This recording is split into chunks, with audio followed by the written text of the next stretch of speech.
સ્વાગત છે વીટીવીમાં મહત્વપૂર્ણ સમાચારથી શરૂઆત કરીએ તો વડોદરામાં કાશ્મીર મામલે પ્રવીણ તોગડિયાનું મહત્વપૂર્ણ નિવેદન આવ્યું।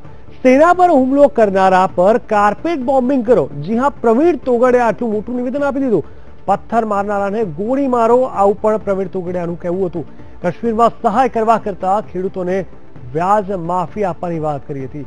પ્રવીણ તોગડિયાનું આ કહેવું છે કેન્દ્ર સરકારે 19,000 કરોડની કાશ્મીરને આપી છે મદદ।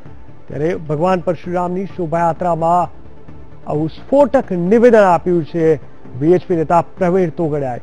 વડોદરામાં કાશ્મીર મામલે પ્રવીણ તોગડિયાનું આ સ્ફોટક નિવેદન સામે આવ્યું। સેના પર હુમલો કરનારા પર કાર્પેટ બોમ્બિંગ કરવાનું કહ્યું તથા પથ્થર મારનારાને ગોળી મારવાની તેમણે વાત કરી હતી।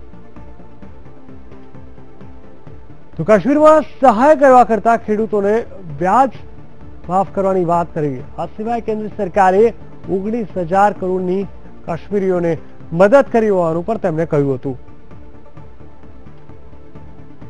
વડોદરામાં કાશ્મીર મામલે પ્રવીણ તોગડિયાનું સ્ફોટક નિવેદન સામે આવ્યું છે। ચોક્કસથી માનવામાં ન આવે પરંતુ આ સ્ફોટક નિવેદન આપવામાં આવ્યું છે પ્રવીણ તોગડિયા તરફથી। પથ્થર મારનારાને ગોળી મારવાની તેમણે વાત કરી છે।